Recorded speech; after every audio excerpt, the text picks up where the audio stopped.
Well, I stand before you this day as a witness. I don't usually get emotional, but I can't. As a witness of the work of God, the way Zion is supposed to work, as has been taught over and over,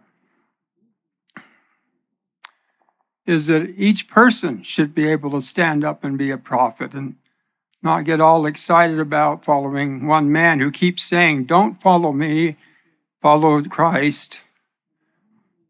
I bear witness today of two talks that lead into what I'm going to say, but they're the main talks. I'm a tag-along.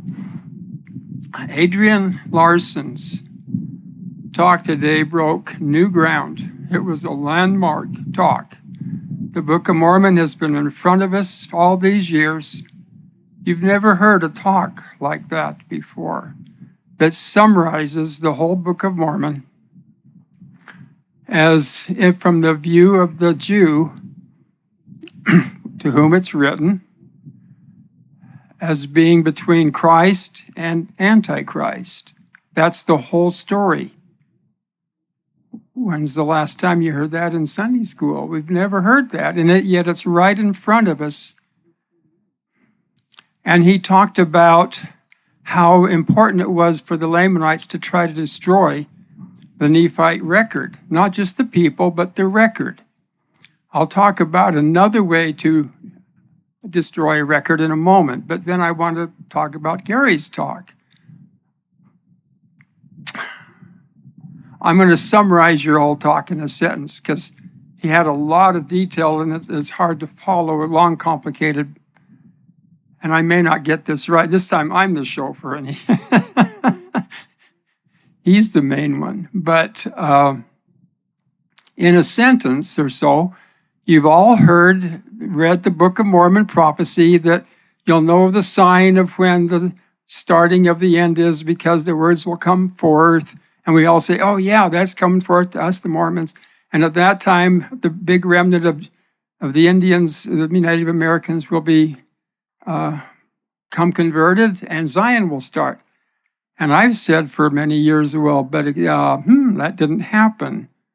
And he points out that it wasn't talking about that. He listed 8 points, 7 points of showing that prophecy is about this time today. So it's time for Lamanites to now be converted because he's right in what he said. And you haven't heard that talk before either. I don't believe. I sure haven't.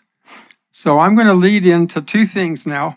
And I was only planning 15 minutes, so I do 5 minutes of reviewing the other talks. But I'll tell you another way that a record which can't be destroyed does not get into the hands of people. When the Spanish came over, Cortez and troops to conquer, as prophesied on the very day that was prophesied, especially in the year, to the Aztecs, they burned what they thought were the works of the devil books because, these guys were doing human sacrifice and they seemed to be clearly of the devil. A native prince about 50 years after that, he's the great-grandson of the king of the Aztecs. His mom had married into the Spanish. You know how countries marry, the Spanish and the Aztecs marry together to make everybody happy. So his mom is Spanish, and he inherited part of the library. This is Ixtlilxochitl, in case you know that name. And in 1610, he says, they've burned all our holy books, but I have a private library of a king, being a king, a prince, and I speak Spanish. I will translate this book into Spanish. So in 1610, he did that. Do you know how to get rid of that record? It has never been translated into English or any other language. Everybody has ignored it. It will be translated into English for the first time next month. It comes out. If you look on Amazon, look up. I have a whole paper with his name and my title, but it's I pre-ordered a book, so I'll hopefully get it soon. That's coming out in English, and I have the first few chapters translated into English on my website. I had a whole paper on that because it has the secret to the Toltec calendar in it. Let me say one more thing on Gary's. So that had to do with where Adrian said that they tried to burn the records. Well, they've ignored the records, assuming they were foolish myths, because it starts out talking about the creation of the world and the date of the flood. And I have a date for the creation and of the flood in my work, but everybody else laughs at that. Ha ha, foolish myths, don't take it seriously. So it's not even in English. Okay. Gary's talk points out that the time is now for what? To take the message to the Native Americans. And that's what my little part is. I'm a third witness here on taking things to the Native Americans, and I will get out my clock too. Okay, that's my starting time. So, how do the Native Americans feel about the Book of Mormon? I have a friend who works with Native Americans all the time. And they've read it, and they said, we don't like this book because the paleface is the hero in here, and we are the Lamanite bad guys that are just worth to be crushed underfoot, and it just doesn't go over too big with us. I'm here to announce something to change that approach. Hidden in the Book of Mormon that they missed was the fact that Lehi, it's his land, and these Gentiles who were just good, just like Nebuchadnezzar was used to wicked people to attack Israel, we were the wicked Gentiles used, for punishment. But the land is Lehi's, and if the Gentiles will repent, we get to be counted with them. They missed that part. Here's the news. And so the purpose of my talk is if any of you here have contact with Native Americans, some of you attend meetings of Native Americans, your own heritage, this message needs to get out. And I'll be willing to come repeat what I'm going to say now briefly to them if it's within means to get there, because it's important. So here's the news. The news is 40 years ago, I read in a book called He Walked the Americas by a lady named Lois Taylor Hanson, L. Taylor Hanson. She wanted to sound like a man in her name because women weren't allowed to be scholars. I read it, I said 40 years ago. By the way, 40 is important. The Toltec calendar counts in 40s. And it was shown to me I had to wait 40 years for this to happen. I read it 40 years ago, and she said, she collected all these legends of Indians, Native Americans, and went all over, and great risk, and a lot went into it. When she got to the Toltecs, she talks about how Christ came to them, preached to them, gave the date of his second coming to them. It's in the book, the year, not the day and the hour. It's also in my paper now. It's right on if you have a Mexican wallet or anything from Mexico, you've got the big Aztec calendar stone picture. It's plastered all over that, right in front of everybody. But no one has seen it. So she said in her book, I hope somebody with a degree in astronomy and physics comes along someday to figure out this calendar. I wrote in the margin of that book, the spirit hit me. I was just overwhelmed. And I wrote in the margin, that's me. I've got to do that. I've tried 40 years. I didn't have the key. I couldn't do it. Nobody's done it. You can't do things till the Lord turns the key of knowledge. Denver explained the key very well. The key of knowledge is in this book that's never been in English. He tells you how it works. I have a paper. I had 4 papers on the Toltec calendar come out last month. And one of them, one of them tells how it works. And so here's what I want to say.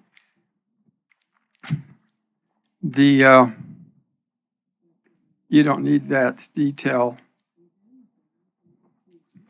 Here's the message for the Native Americans. The way the Aztec calendar is a simpler form of the Toltec. The big calendar stone is really the Toltec calendar stone. And the Aztecs didn't really understand it fully. They count years by 52s in 4 groups of 13. So 13 year, 13, 13, 13. And the first year is called one flint. Each one of them is one something with a picture of each group of the 13.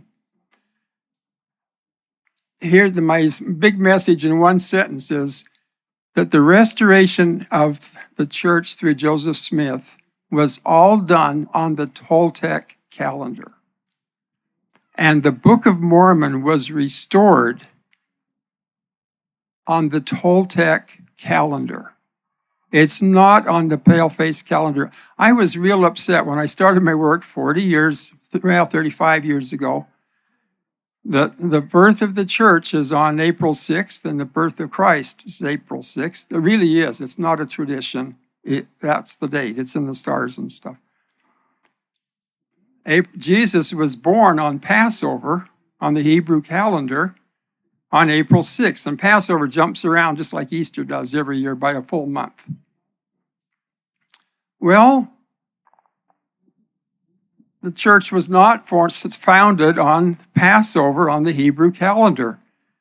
And I was all upset about that. I used to pray to the Lord and say, you missed a really good chance there, because he should have had that line up again. Because, my work is how everything lines up.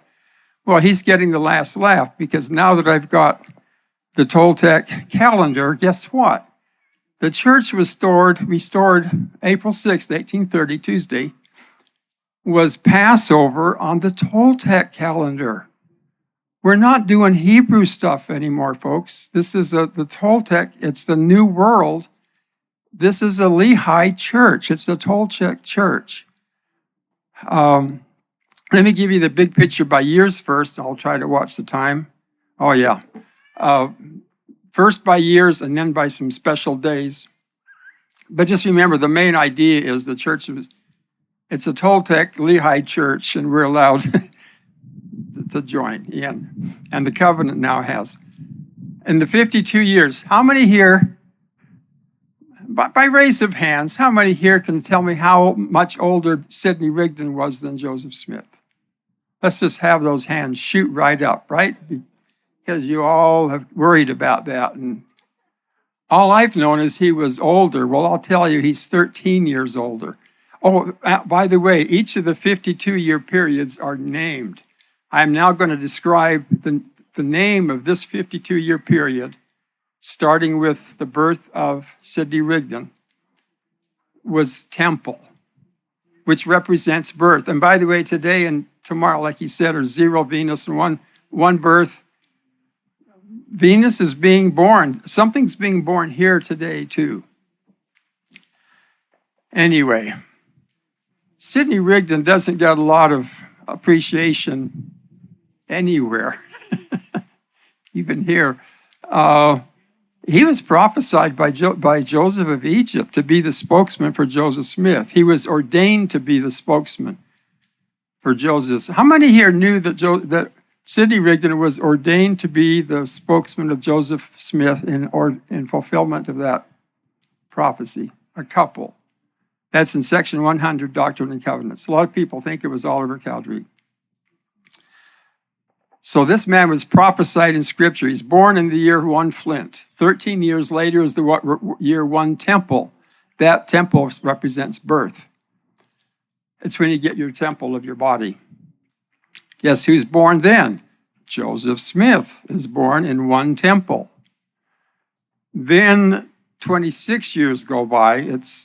I'm not sure of what happened in the 13, but 26 years go by, and it's the time of the founding of the LDS Church. That's actually 25 in 1830. But in 1831, it was even bigger. It's the founding of Zion. That's when they went to Missouri and laid cornerstones, founded Zion. And that's in the year 1 Reed, which is resurrection, which symbolizes resurrecting. The church is resurrected. Book of Mormon's resurrected. And then guess what? The martyrdom. 13 years after 1831 is 1844. Joseph and Hiram are martyred, and that's the end of the beginning of the church. That's 52 years. That whole thing, the big events are right on the Toltec calendar. As for individual dates, here's one. Again, now I got 5 minutes. Wrap this up, but there's something that's been wrong this whole time with a big deal of Moroni, or the angel says to Joseph Smith, I think it's Moroni, because Moroni starts the Toltecs. He's the founder of the Toltec nation. That's in these articles. That is in the book that's never been translated into English. They describe him to a T, the great prophet of the last nation being destroyed. This is what he wrote a book, and it's been burned. We've lost Moroni's book. But anyway, moving on. He makes a big point. Joseph, every year on this same date, come and we'll talk for 4 years until you get the plates. Well, that sounds like it's some neat deal, right? A holy day every 4 years. And our calendar, it tends to be this time. It tends to be the fall equinox, September 22nd time. But it's not on the sacred calendars. In all the calendars I've known before, that was not a holy day on all 4 of those years. Now it is. Their year had 365 days. Most of the holy years don't. And the day he first sees the plates and the day he picks them up are both, and they're holy days. They're the, I'm sure what it is. It's the new year. It's the fall equinox. It's the Feast of Trumpets. That's what it is on the Toltec calendar when you announce things. Other dates that are holy days, not just years, are the first vision. I wrote papers years ago that it was on the first day of the year on the Enoch calendar, but now it's the first day on the Toltec calendar also. And they usually are very different.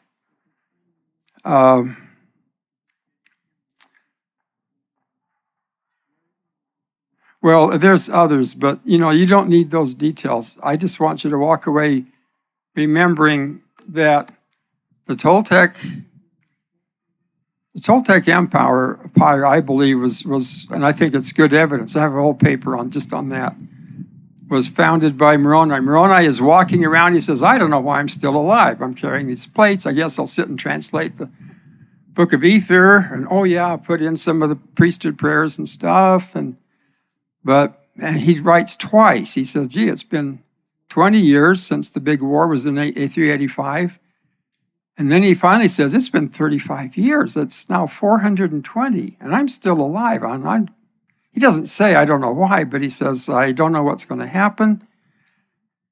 But here I am. I thought I'd say goodbye. Every decade or so, I'll wave at you all."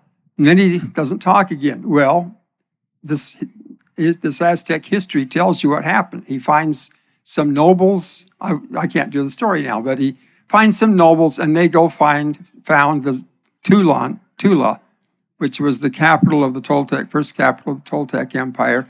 It gives the whole history, and I watched several videos on, the Toltecs, and the archaeologists all say, unfortunately, these people didn't leave any written record. So here's some big temples and a lot of cool stuff, but they argue over when it happened. somewhere between 200 AD and 900 AD. And in this book, he gives the exact years and the names of all the kings and the whole history's there, but let's not confuse the issue by translating that into English so we can read it. Let's just, find bones and stuff. So anyway, okay, it's time to close. It's time for this to come forth. And I'm saying, let's get the message out to Native Americans that the whole restoration, the whole Book of Mormon is targeting the Jews and the Lamanites and Israel. And yeah, we can read it if we want. And it was founded, the church and the Book of Mormon were both restored according to Native American calendars. And I'm also here to witness that you're going to hear prophecy from people all over. A lot of people just come to hear Denver tomorrow or something. And the best prophecies I've heard have been in some of these breakout sessions in other conferences too. And I close with my witness that these things are true. And I say this in the name of Jesus Christ. Amen.